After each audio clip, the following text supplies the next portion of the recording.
I wanted to ask you about the Ukrainian tank crews who are being trained now to operate British tanks and then German tanks and also the American tanks, maybe. I know NATO obviously has interoperability. They have standard rounds like 120 millimeter. They also have the 5.56. But what goes into the logistical effort or maybe nightmare of having all these Ukrainian tank crews brought, because they're bringing them into Europe now, right? So they're bringing them into the UK and training them there. I mean, how long are they going to need before they're actually ready? Will they even be ready? Will they even have tanks to drive when they're done with their training? What will the Russians have taken them out by then? So, there are a lot of questions that go into this. So, because right now, as you said, they're just pledged tanks. There's nothing actually on the ground. Let me put it this way. The Challenger 2 tank has its own logistical sustainment issues unique to the Challenger 2 tank. Spare parts, repair, just basic operational maintenance to keep the tank functioning. The British are providing 14. So what you're telling the Ukrainians when you're giving them 14 is, we're giving you a logistics nightmare. Right. You see, I can understand if it was 140 tanks, then the juice might be worth the squeeze, so to speak. Yeah. So the Ukrainians will go through all this effort to get the spare parts, train people, etc. But now you're telling the Ukrainians that you have to build a logistics sustainment capacity for 14 tanks. It ain't worth it. The Ukrainians should have said, no, thank you. We're better off with nothing than that. And they are, because all those crews that went over there, I mean, I saw them coming off the airplane and, I just said dead men walking. Literally, those are dead men walking. If they get in a Challenger 2 tank and they close with the Russians, they are all going to die. There is no chance of survival. None whatsoever. Some of them might get a shot off that kills a Russian, but they're all going to die. First of all, the Challenger is a 4-crew tank. So let's forget about logistics sustainability. Let's just talk about operations. Let's talk to armor people. I'm not one. I've worked with tanks before. I understand how they work, but just the qualifications. There's different gunnery ranges that you have to go to. You have to practice shooting rounds from different stages, on the move, from this position, moving into this position. It's all requires not only the ability to do gunnery, but you have to know the system and you have to know the tank, move it around. You have to train.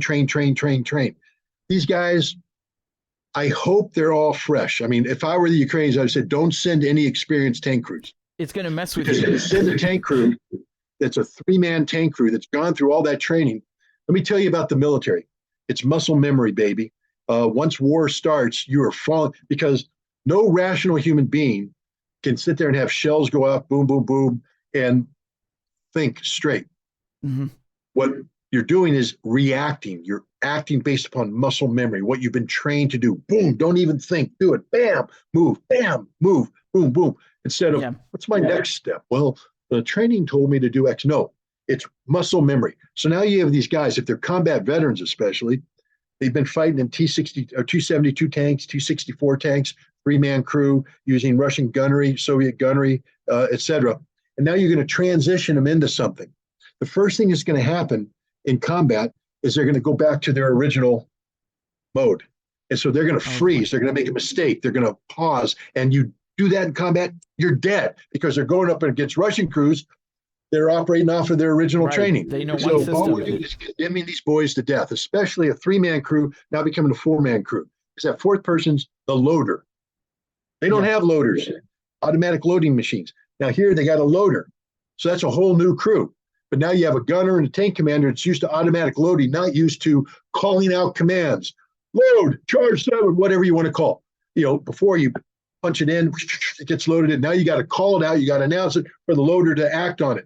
In the West, we like to say that our system's more efficient. My Marine crew on a M1 Abrams tank will say we don't want automatic loaders because we are trained for everybody to react, call the shot, call the ammunition, boom, boom, we know how to do it. But again, now I have this crew guy who's used to automatic stuff, and he's not used to shouting out, and he gets in the stress of combat. He's going to forget what he was trained in England. He's going to go back on his original training. There's going to be a pause. You're not going to get that round. And in tank warfare, it's literally split second. Who's shooting first, me or you? Turn the corner, I see you, you see me. bam, I better get my shot off first so I kill you. If I hesitate, boom, too late, I'm dead. So long, goodbye. That's what's going to happen to every single one of these guys, whether it's them or on Leopards or on the M1. These guys cannot fight in modern Western tanks unless you take them from scratch. Yeah. And even then, you can't train them in the time that's being allocated. See, we're cheating. We're saying because they already have a modicum of military experience, we can shorten the training cycle just to give them familiarization training. That is literally saying, here's a cyanide tablet, chew on it, you're going to die. The only way this would work is if we took these crews and we treated them as basic recruits from day one with no previous experience. This is the same thing. We talk about pilot training. You're like, F-16s, F-16s. Really, do you know anything about this? Well, the United States does. We have a 6-month training course that we operate in South Carolina to transition Bulgarian and Warsaw Pact pilots from the MiG-29 to the F-16. And what every American pilot says is those guys who come in with lots of hours on the MiG-29, they're the worst pilots on the F-16 because their muscle memory is Soviet-era avionics, that equipment. When they get up in the F-16, they get confused, they make mistakes, it doesn't work. You want somebody with no MiG experience coming in to get training. Right. But it doesn't work that way. The best Ukrainian pilots are the ones that have flown the MiGs already. It's literally, thank goodness, so far we're not giving them F-16s, but if we did, literally just issue the guys suicide tablets and say, take off, fight down, and get it over quick, because that's what's going to happen to you. You're going to get shot down. These tank crews are all going to die. All going to. The best thing that could happen is that the United States never delivers the M1. And because Russia's probably going to win this thing by end of summer, early fall, we may never deliver the M1. And then we have saved, think about it, 30 M1s. That's what we're talking about giving them.